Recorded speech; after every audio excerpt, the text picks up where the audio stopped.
My portfolio has had one of its best weeks since I started investing, and it's now up 28.1% since April.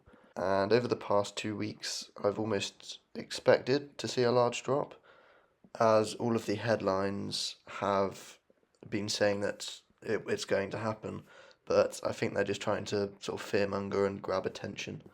I will keep this update quick, as I don't really have much time to make this video.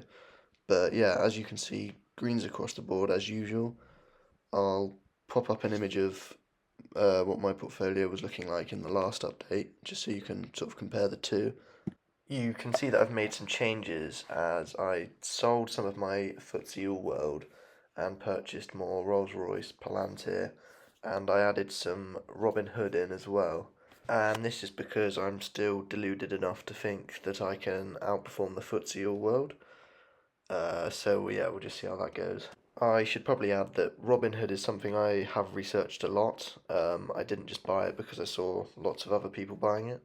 The main thing to look at in the two images on the screen are the Nasdaq 100, as it's the majority of my portfolio, so a change in that would reflect a change in my portfolio, really, rather than the smaller individual stocks I've got.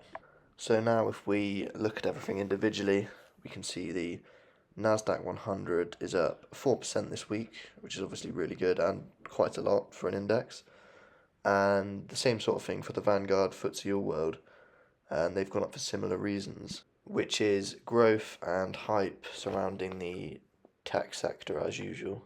My gold is unfortunately down 2.3% this week, although it is still up 11% this month, 25% the past 3 months, and 46% this year, so I'm definitely not complaining.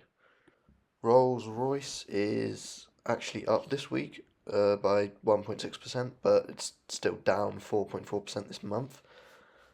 But again, if you zoom out, it's still doing really well, so again, I'm not complaining about that.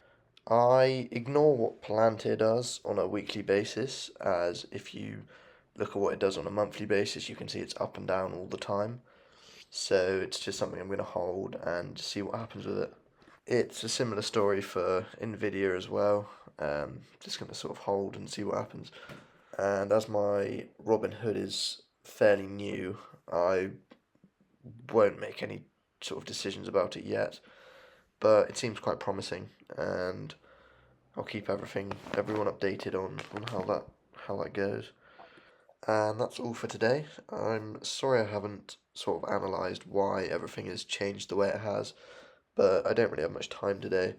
But in a later update, I will do a more in-depth analysis of why changes in the portfolio have occurred, and I'll also explain any changes I have made in a better way. But yeah, if you've made it this far, thanks very much for watching, and I'll see you in the next one.